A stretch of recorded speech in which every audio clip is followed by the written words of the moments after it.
Hey guys, this is Chris from Deus Ex Machina, and I've been sick for the last week, and then my wife and mother were sick quite badly, so it's the reason why I haven't been able to put out a video in the last little bit.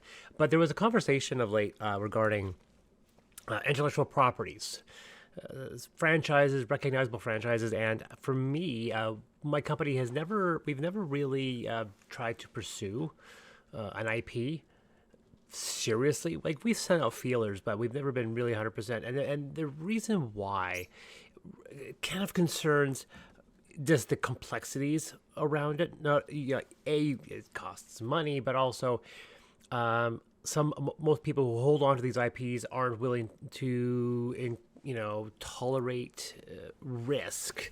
So they don't want Kickstarter. They want sure things. They want money to be dropped, cash in a barrel ahead. And sometimes it's also difficult to find out who owns the rights. And sometimes you're owning. We've never directly done IPs, but we have done homages, and there's quite a bit of content in Ultramodern 5. Not less so some other products. Affinity, yes, I'll get into that, where we do directly reference something without saying it by name. We take inspiration. That's what we say. Like, we take inspiration, we file serial numbers. So in Ultramodern 5, for example, especially the new version, we've got several recognizable weapons. One thing we do have, for example, we have the proton packs from Ghostbusters. We've got the noisy cricket from Men in Black. So, like, these things all kind of show up. We don't call them by name, but we have the rules in the Discord channel. Recently, somebody asked about the stats of the Lawgiver, and they gave their own suggestion, and I gave out my section. And now people want me to do more pop culture stuff, and I've actually been interested in doing that. And I thought of that after this video, because this is actually the second time we've done this video. So this is a list of the top 10. I'm breaking them up into two, because obviously I talk very fast, but I also talk a lot.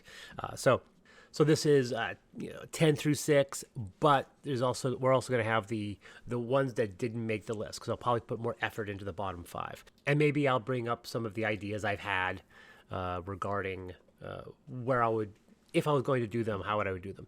Now, when I compiled this list, I specifically eliminated titles where games already exist. So if there's an official tabletop role-playing game for this property, I did not, because obviously there would be no chance for me to do it.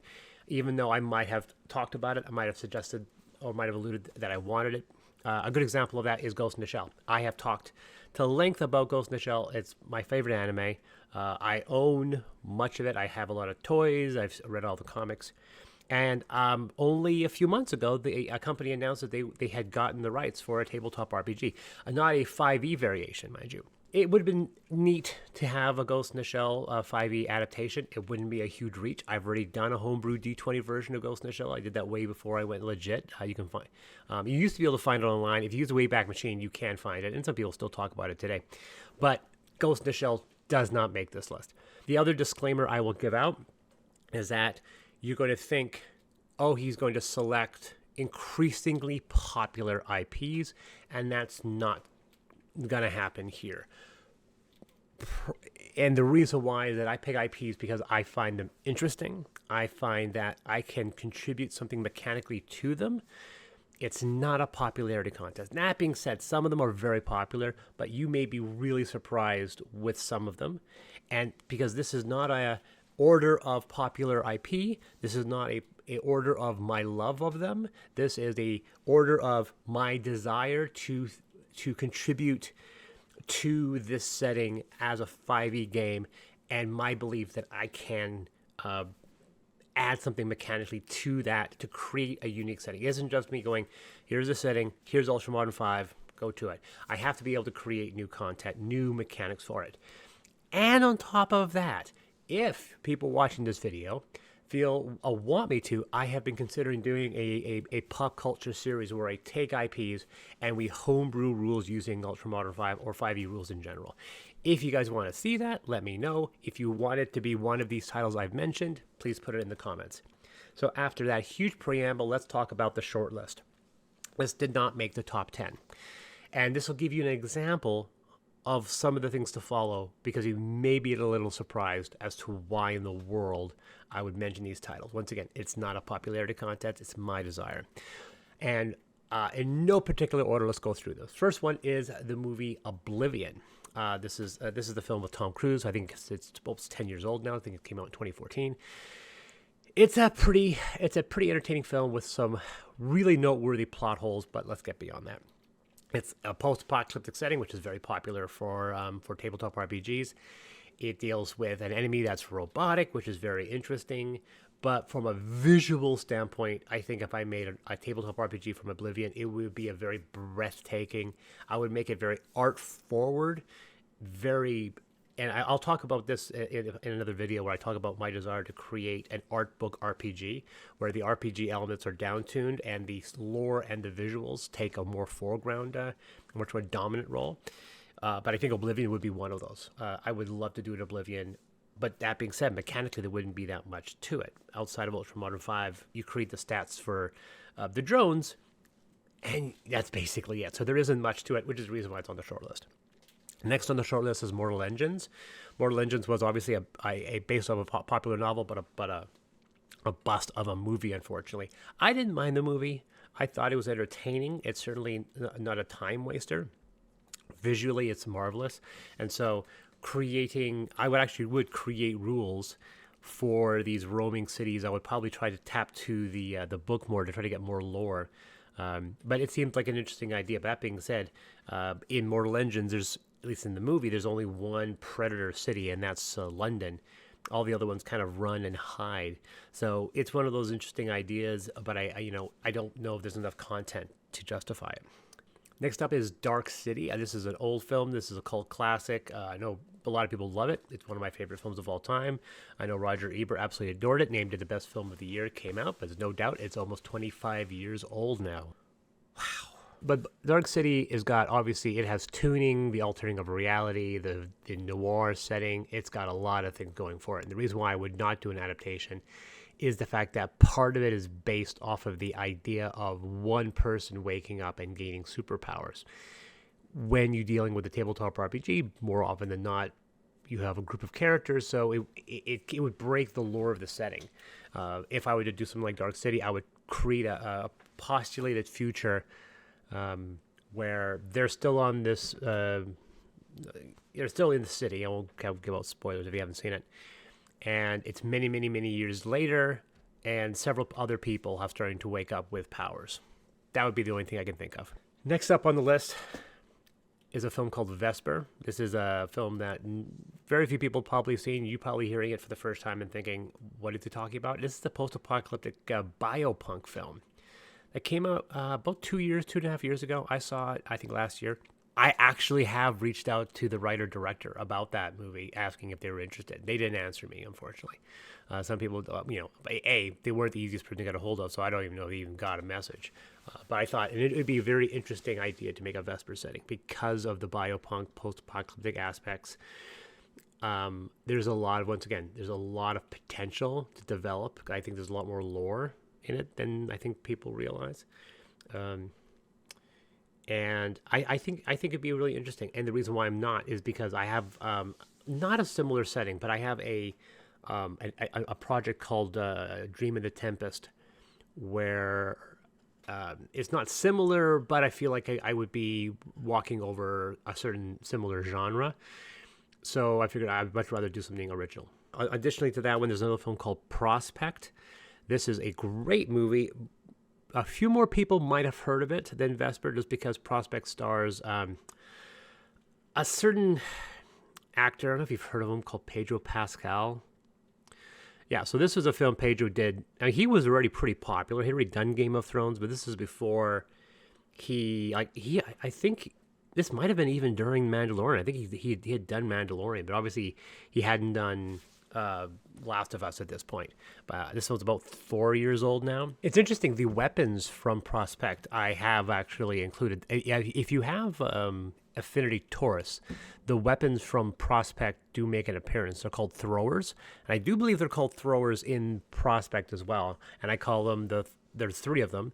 There's the Thrower Prospector, the Thrower Ridge Runner, and a thrower hinterlander.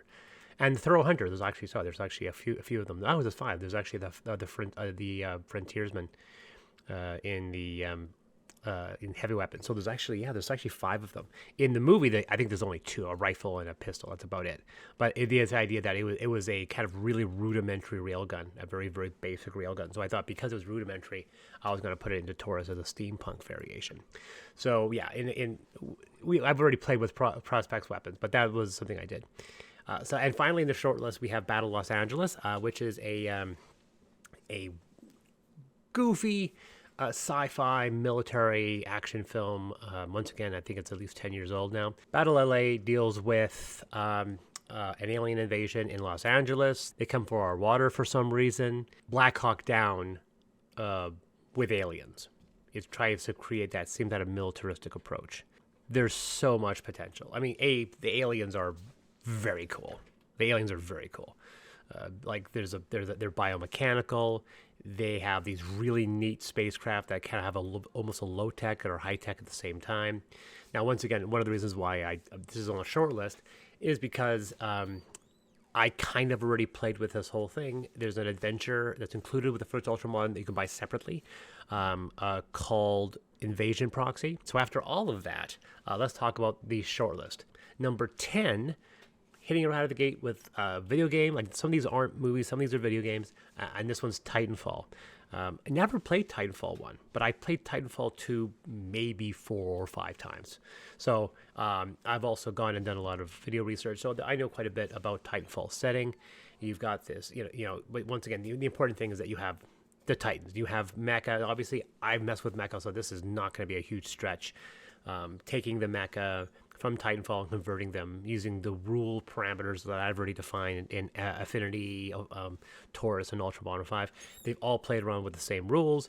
No one seems to complain about them. They're obviously powerful, so I don't try to make them. People go, oh, they're too powerful for balancing sakes, but when you're dealing with the Titanfall, you kind of have to accept that. But creating all of the different robots, all of the, creating monster stats for all these robots, allowing players to get into these Titans. And then you have all of the other technology that gets involved. Several cool weapons are introduced in Titanfall. One of them, a very kind of iconic pistol, that is in Ultramodern 5. Like I said, that was a weapon I put in. I made a point of looking at a lot of famous weapons, and they show up in Ultramodern 5. But yeah, that's Titanfall. Like I said, pretty easy. I've already had large-scale mecha in Amethyst Revelations. We put in huge mecha, like huge-scale mecha, and they've got a bunch of new rules for themselves, one of which being that they can be piloted by 2 people. So Titanfall creates another interesting idea of having an AI and a person controlling it, and so you have a situation where it could be a creature or something you can go in, and so we would have to create rules where it gets to control itself or you get to be inside. And once again, I played with those rules with Revelations, so it wouldn't be a huge reach to take some of those ideas from Revelations to create the Titans from Titanfall. And then after that, it's a military sci-fi shooter. It's pretty easy from there. So that's Titanfall. That's number 10. Number 9, and I kind of alluded to it earlier. People go, why didn't you mention this weapon? It's the video game called Control. Control is, I've played with the ideas of Control a bit. If people see the Necropolis RPG in Ultramodern 5 Redo, the font I used, it was inspired by the video game Control. Control is a very interesting, it's got a brutalist visual aesthetic, but on top of that, it's very much heavily inspired by the SCP. Which is a fictional wiki that you can go online and read about. A lot of people know what the SCP is. It's basically everywhere. There's a lot of really good stories. I love reading about the SCP. And SCP-inspired organizations have made appearances. No, not the Meyer Vault in Amethyst. I wrote that before the SCP, but the kind of Inquisition in Paradise is heavily inspired by the SCP. There's a lot of the same some of the same vocabulary, the way of like keeping objects and sequestering them and then classifying them in order of power. that is in Affinity Paradise, so that's obviously inspired by the SCP. But Control has obviously the Hiss, this monster called the Hiss. So you have to have monster stats from the Hiss, which are very interesting. But you also have that cool gun, the sidearm that the main character has. But beyond that, you have the weird, neat powers that you can have. Like we talked about Dark City, however, I think that Control there might be some lore that kind of allows a group of player characters to develop similar powers. And then, of course, it's just the oldest house. Is it the oldest house? Is a giant dungeon. It is a giant, brutalist dungeon. So it's ridiculously easy to create that. Control would be very interesting. That would definitely be one of those almost procedurally generated dungeon maps. It would just be tons of maps you can move around, and characters move from region to region, finding artifacts, sequestering artifacts, developing powers. Control would be very cool. Number 8 is kind of a tie because these two games are so similar in how they do things. And the reason why they're taking up the same spot, because one of them I could never do, and one is something I could see myself doing, and that is Anthem and Destiny. One's a success, one's very much not. Although some people will say Destiny is failing right now because their latest big supplement just apparently bombed out, and people are leaving Destiny in droves, unfortunately. But Anthem was a complete failure. But I played Destiny. I played a bunch of the expansions, not a lot. I have friends that have hundreds of hours in Destiny. I did really like Anthem. I thought Anthem was deeply flawed, but it had a fantastic engine. It had a fantastic combat system. It just had no end game. There was no really good loot shoot, no reason to keep on going back. But it's also part of my mythology. I don't really go with games. I don't play a game for hundreds of hours. I mean, even Borderlands 3, which I played a lot. I think the most hours I ever have in any one game is a couple of 100 hours, and I think that was Left 4 Dead 2, just because I was playing with the same group of people. We were having fun. But Anthem have these really cool mechs. All of them fly, and they have some really neat ideas. I think Anthem, because it failed, there's so much untapped potential. That's why I think I would like to do Anthem, because I feel there's a lot of gray to play with, because we never really saw it come to fruition. And if you remember in the Affinity Conestoga, the Anthem mecha show up in Affinity Conestoga. They are in there completely. I don't call them by their name, but the four varieties are there. They're adapted pretty faithfully. They all fly. Like I said, there's a bunch of stuff for them, and I have limit breaks. They have their super uber ability. I've tried to adapt all of those, so that was something I did as an inspiration. Destiny, different scenario. We've got, once again, it's similar. You don't have the leveling system, but again, you have a lot of loot and shoot rules that I've played with, again, with some of my books. But I will say that I would, if I could, I would like to have done Anthem, but I know that if I did a Destiny tabletop RPG, it would probably make a lot more money. So that is Destiny. I think there is some tabletop ideas you can play off of that, but it would be heavily pushing the loot shoot rules. For me personally, like I said, if it was really up to me, I would pick Anthem, but EA is not interested. I know, because I did ask them. Number 7 is Remnant. And another video game. I don't have a lot of video games in the bottom 5. There were a couple that made the short list, but I kicked them off. People will probably ask why I don't have other pretty popular video games. And once again, it comes down to just interest and whether or not I feel there's something I can contribute. For example, like, why didn't I do a Metro 2033? It's not on this list. I think it's a neat game, but it's never been a favorite of mine, so it's not something I'm going to run out to try to adapt. But Remnant I do love. Specifically Remnant 2. I think Remnant 2 has a really neat, the way they do their archetype system, their class system. I think that would be really neat to adapt something similar to that into 5e. So, we've seen ideas in other properties that are 5e adjacent, where you have 20 levels, you only have 10 levels per archetype. So you're going to always have 2 archetypes, and there's not a class and an archetype. You have 2 archetypes of equal status. One's your primary, and then one's a secondary. And the only difference is the primary gives you a core ability that the secondary doesn't give you. But beyond that, you get access to their skill set, but you also get access to powers. You get one power from this archetype, you get one power from this archetype. And I think that's really neat.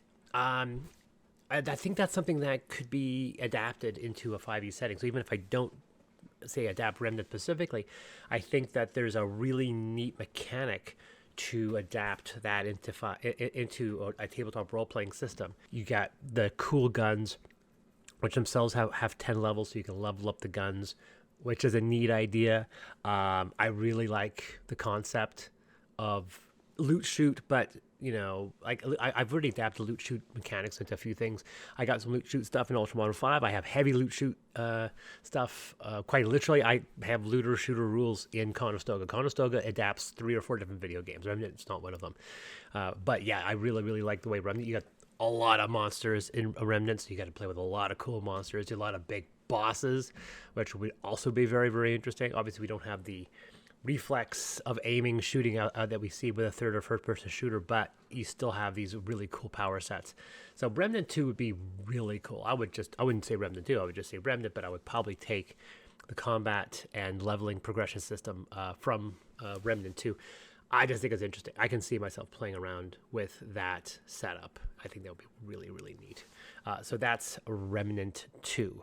Finally, with 6, we're finally going to talk about something that's non-game related, but this is a bizarre one. A lot of people think about why that of all places, and that is Jupiter Ascending. Yes, the relatively unsuccessful Wachowski film. I think there is so much potential rules and lore you can play with that. You've got the hybridization of people with animals. You've got aliens. Not a lot of aliens. Most of them are just humans, but you have the hybridization of people being genetically spliced. There's a lot of gene splicing. People who live for hundreds and hundreds of years. You got all the technology, the floating bits of technology, the spaceships, people who can, those hovering boots, which show up once again in Affinity. I don't know which one. I think they do show up. There's an illustration. I just can't remember which of the 3 books they show up at, but those things do show up. But I think there's a lot of potential for lore mechanics within Jupiter Ascending. I thought that'd be really, really interesting. So that is number 6. So there you go. There's my list for 10 to 6. This is probably a pretty long list, long video. The next one probably won't be as long just because we don't have all as much preamble. But I maybe go into more details on the rules and some of the ideas I want to play with. But anyway, guys, this has been Chris from Deus Ex Machina, and I will see you next time.